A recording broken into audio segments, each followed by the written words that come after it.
كون مظهرينتي سلوين السابق ما دنا ذيك يوم سمرية مقالة سلوين كنا كان فيسبوك هو الراديو كيس مش اللي زي سلوين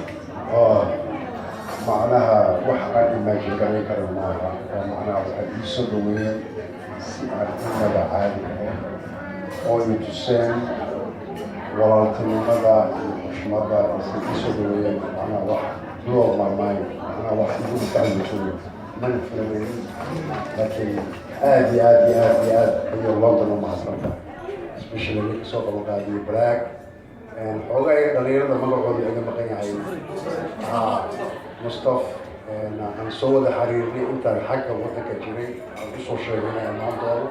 أنا صوت على مع سبورتلاند أنا وحكي كمان طبعا سبورتس هو فربني هاي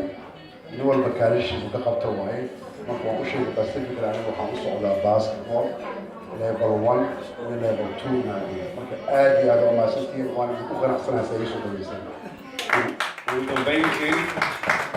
waxaan la socnaa Puntland inay tahay hadda meesha la dhihi karo Soomaaliya waa sportiga ugu horumarsan dalka sanadkan waxaan aragnay magaalada Garowe City inay noqotay magaaladii ugu horeysay Soomaaliya heerka Masar waa number 1 Africa iyo Carabta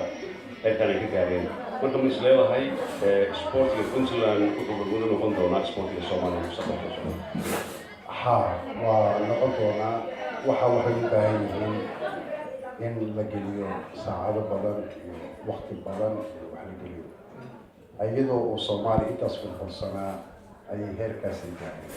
haddii wadanka hadda oo magaalada walba loo sameeyo niman coaches oo level sare ah way ka sii doonaan sababta aad u baxayn waxay tahay inay ka qayb qaataan ciyaaraha Afrika iyo Carabaha Soomaalidana marka ciyaari jirnaa anaga kaalin weyn ayaan ugu jirnay basketballka Afrika iyo Carabaha marka yes waa gaari doonaan waana ka dheeran doonaan هذا يا ما سنتي شعب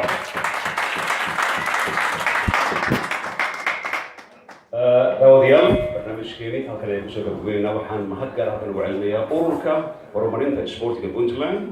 قبلها هنا الصومالية دعوة هالكن سيدا قروق لين نقصد دوي ثمان بهوية سبورتيكا يلا بدل لجن مستمرية يو مستمدوي ونبي ميت وطن كندا اللي كانوا ناشنتين إن كان كل دونه وده وحن والسلام عليكم ورحمة الله وبركاته.